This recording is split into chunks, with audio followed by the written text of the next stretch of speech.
Hello everyone, this is Stuart Clark. I'm a developer advocate for Cisco DevNet, and in this Start Now session we're going to be talking about getting started with SD-WAN programmability.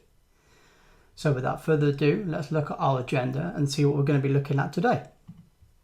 So let's look at our agenda today. Our agenda, first of all, is what is Cisco SD-WAN? We're going to look into Cisco SD-WAN and the architectures and all of the acronyms which are around the entire fabric and solution. The next thing we'll look at is the vManage REST APIs, where all the programmability starts and how it's actually done.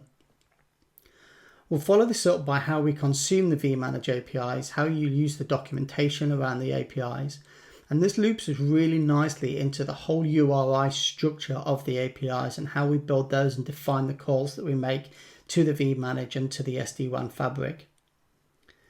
We'll look at the new SD-WAN sandbox that we've got now.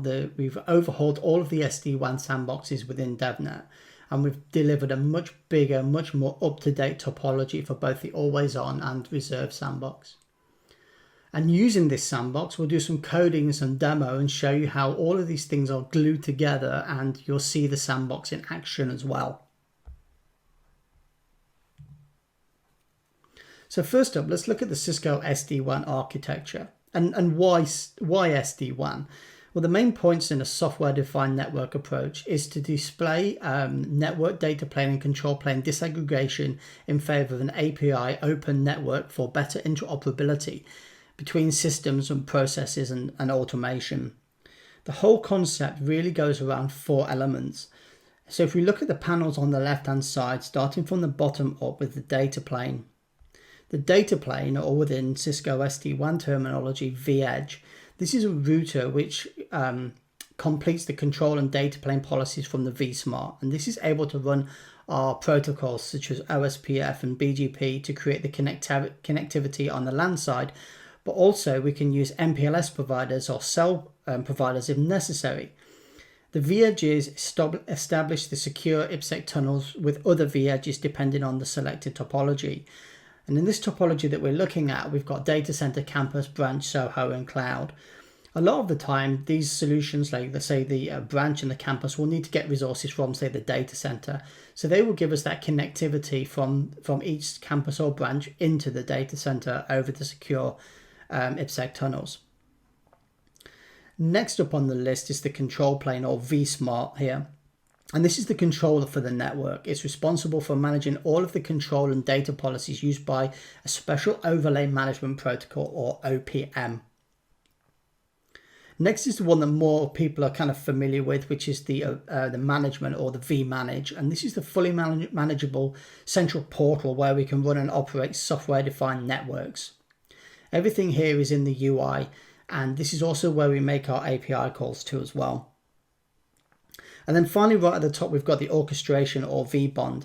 Now this initiates the bring up of every vEdge device. At the first step, it creates the secure tunnels with the vEdge and then informs the vSmart and vManage about its parameters like instance and IP addresses, etc. So this is the overall architecture of SD-WAN, and it's good to become familiar with all of these terms because these terms we will use later down in the slides and also throughout the demo as well. So looking further into the vManage REST APIs, whilst the vManage is a graphical user interface, or GUI UI, this provides the central management system and offers everything that we need to operate this Cisco SD-WAN solution. The vManage REST APIs, though, these open a world of possibility for extending automation for any user-defined task. Many users and engineers are using these APIs to create custom automated sequences for managing, monitoring, configuration, and troubleshooting the SD-WAN environment based on their specific needs. The vManage NMS web server, this uses HTTP and its counterpart HTTPS as the communication protocol. The REST application communication is again over HTTP or HTTPS, using the standard HTTP methods to make calls between network devices. These are standard HTTP methods which will include get, put, post, and delete. So these are the common sort of things that we would use with HTTP requests. The vManage also uses an architecture which is stateless as well, which is RESTconf. And it also exposes REST APIs and webhooks to integrate with third-party systems as well. So you can integrate this with such things like DNA Center, WebEx Teams. The really interesting part about this is that vManage uses netconf for configuring and managing the edge devices. So when the vManage is making the changes to the edge devices, this is actually done over netconf. Now let's look at the actual REST APIs. The screenshot that you'll see on my slide is actually taken from the sandbox. And you can get all of the documentation for REST APIs. These are all built in to the vManage itself. And we go into this using the API docs. This uses, again, the common REST principles where the APIs should be self-describing and self-documenting.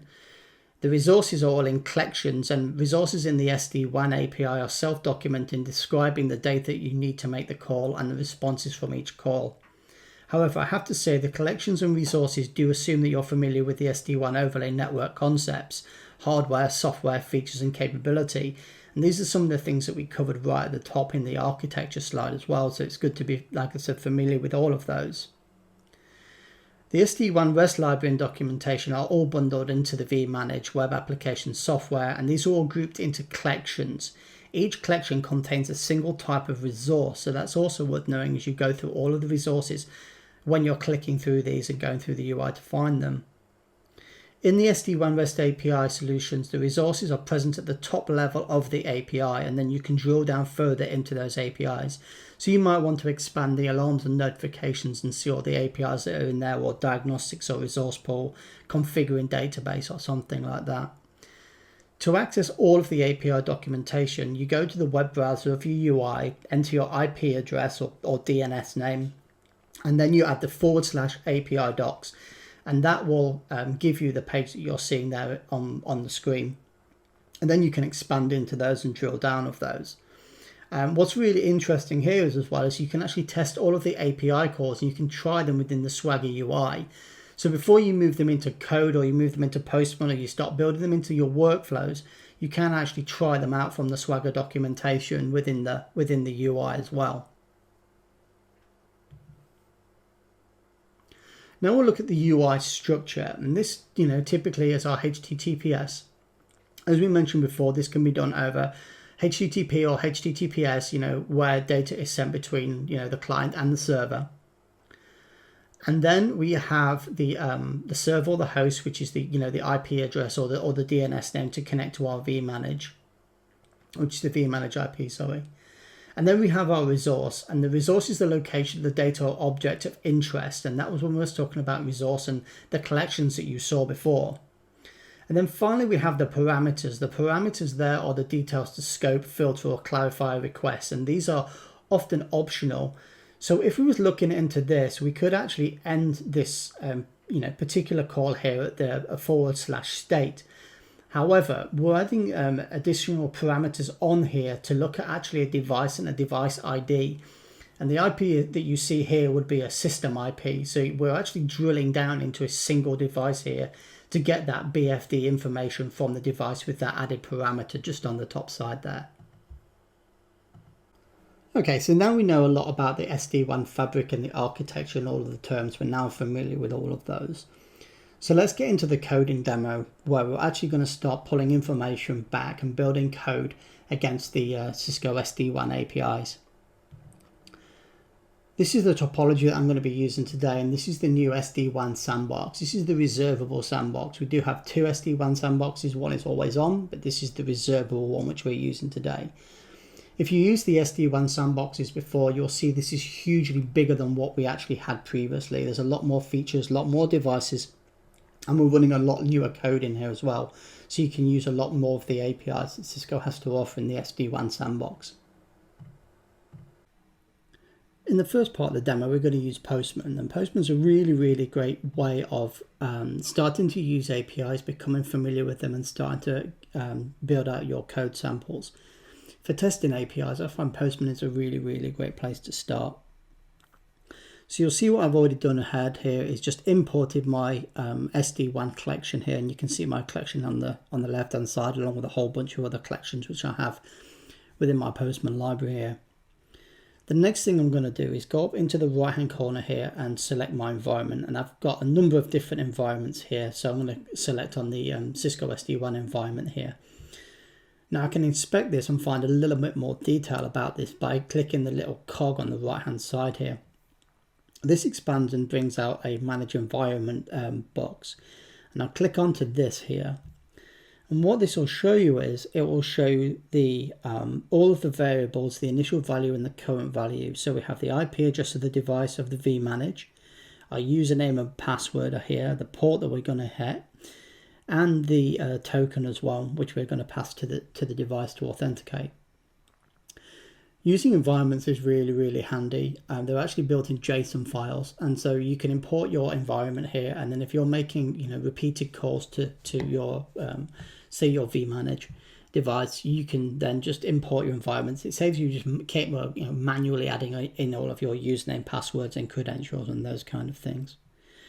So I'm going to expand this out a little bit here, and there's two calls we have to make. So the first is a post call, a HTTP post call, and the second is a get for the token. So I'm just going to highlight the authentication one here, and this fills this out automatically for me as a post request. We're using HTTPS, you'll see vManage here, and then the port, and then the J_security check. So we can just press send, and it runs that across and hits the post request. The next thing we do is we click the token, and this loads in the get request for the token, and you'll see it does /data services /client /token, and then we click send again. We get a 200 OK back, and then we're presented here with our token. So once we've gone through the authentication and the process, that token will now last for us to make our API calls to the devices. If I expand out on my collection here, there's a number of collections, but the one that I'm interested in seeing is this one here, which is a get with a get request, and this is getting the Fabric devices. So let's load this one up here. You'll see again a get request up in the top left hand corner, the vManage and the port, which we're familiar with. The data services now /data, also a device. And what this will do is this will bring back all of the devices which are connected to our SD-WAN fabric. So let me just click send again there. That returns back pretty quickly. Now if we scoot through here, it brings everything back here, and you'll see this is formed in JSON. Now if we go through this and just scoot down a little further, we should start to see some information. So if we keep scooting, we'll see a lot of things familiar like reachability, site ID. What I'm looking for is an actual device or device name. It does bring back quite a lot of information. This is actually quite verbose, and when we look later in the Python code, you'll see how we're able to pass this away.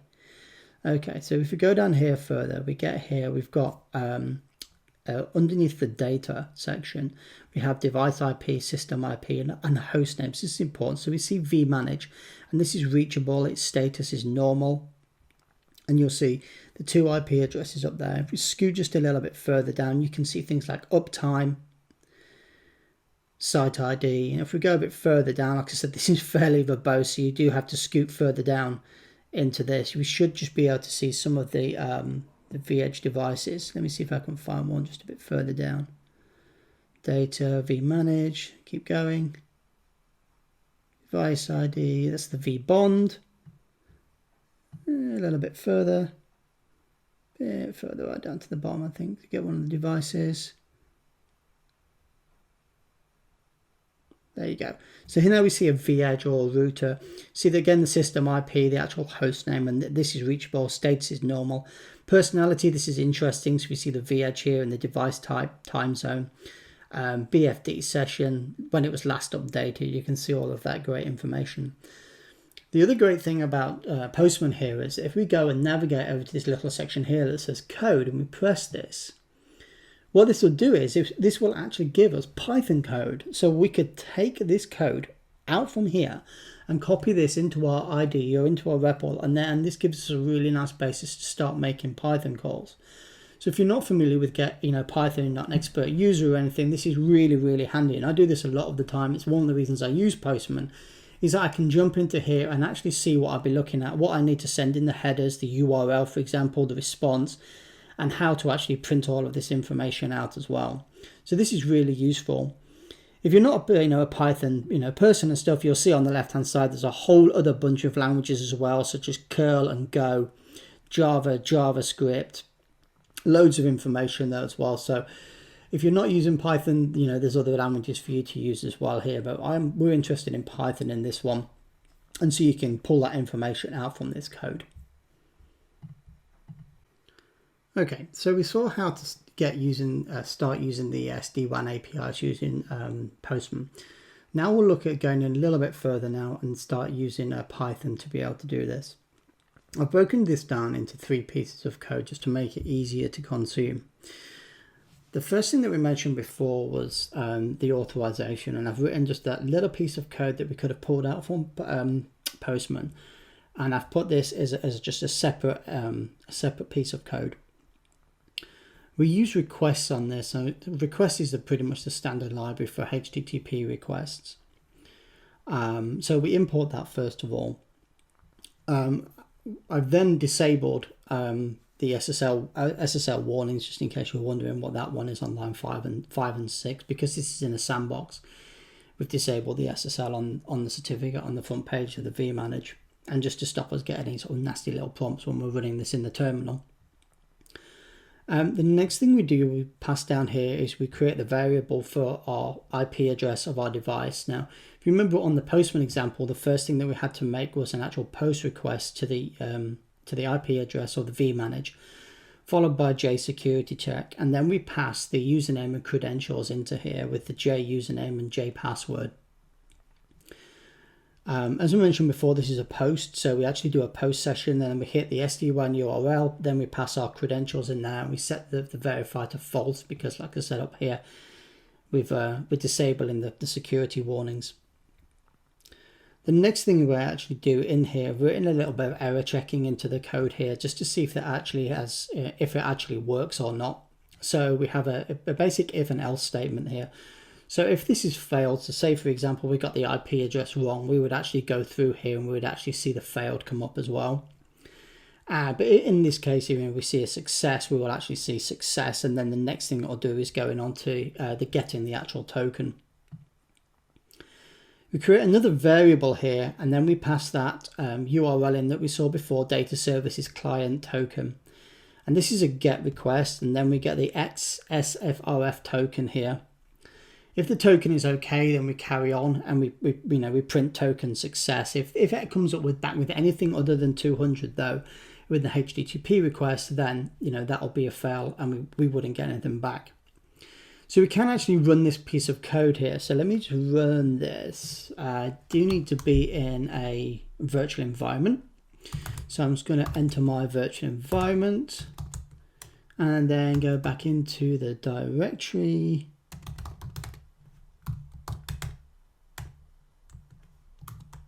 Getting started with SD-WAN, and then I'm going to just issue the timer SD-WAN auth and then run that, and then we see what's happened here is we get the login success and a 200 back. You go into getting the token and the token success. So everything passed there as far as that piece of code works, and it's good to write that kind of error checking into your code when dealing with HTTP requests. Let me just close that away, or can I minimize that a little bit further? Okay, so the next piece of code that we'd look at is the get devices, and we saw this in the Postman example. Here on this piece of code, I'm just importing JSON, and you'll see why when we move on to the next piece of code. We pass the IP address from the variable file data services and then devices. We pass the session to this as well, again verifying false, and then we actually load this into the response comes back to us as JSON. Then we create a simple sort of for loop, and this loops over the information, because what we saw when we were looking at Postman was this was really, really verbose, but we only want sort of a few things out of this, and this is how we can now pass this data away to just give us information that we care about. Now this code I can't run because obviously it doesn't have the authentication tied to it, so this piece of code is just really making a smaller piece of code so we're not looking at something big and blocky. So we can't actually run this piece of code as an individual piece. However, we can do this when we glue these two pieces of code together. So this piece of code is a little bit more verbose. As we saw on the very first piece of code that I showed you, the auth piece, here is our authorization piece. So this should look really familiar to what we saw in the SD-WAN_auth Python code, where we do the get post request followed by the get request for the token. However, then what we do is we then move into the getting the devices, which we saw here, and I put a print statement in here to say that once the token is completed and this is successful, we can then get the attached devices. So we use that device URL here to the data services /data.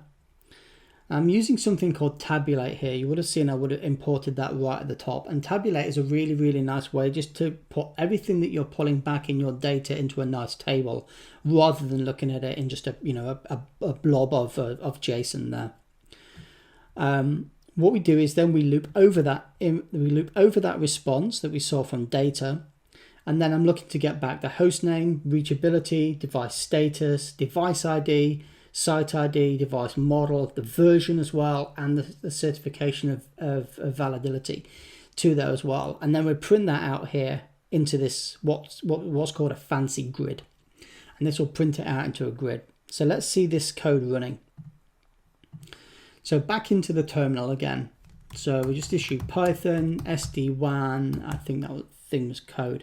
What I'm going to do is, because I'm running this on Mac, I can actually use the time feature as well. So this will tell me how long it's taken back to get all of that information back from our devices within the SD-WAN fabric. So let's just run that and see that comes back super quick. Now I'm based in the UK, as you can probably tell from my accent, but all of this is actually in one of our data centers, which is in West Coast of America.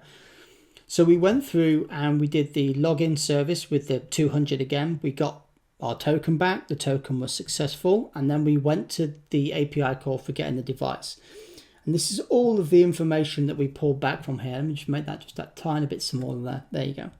So that all fits nicely on one screen. And now we can see the host name, which we've got listed down the left-hand side, reachability status, IP, device IP, site information, host type, all of the versions and all of the certificates are valid. Now I was pretty fast on the CLI back in the day, you know, when I was hammering the keys in networks, but getting all this information back would have taken me a good sort of 10 or 15 minutes SSH into all the devices. So it's amazing now we can just go to this controller and put all of this information back just through one simple API call. We did use the time function up there, and this shows you how long it took to get all of this information back from there. And that was pretty swift. So we're looking at sort of, 2 milliseconds or something like that to pull all this information back, which is really impressive. And this tells us everything that we've got attached in our fabric. We see the three routers or V-edge devices there, which are attached, and the different V-edges and C-edges and everything that they're capable of doing.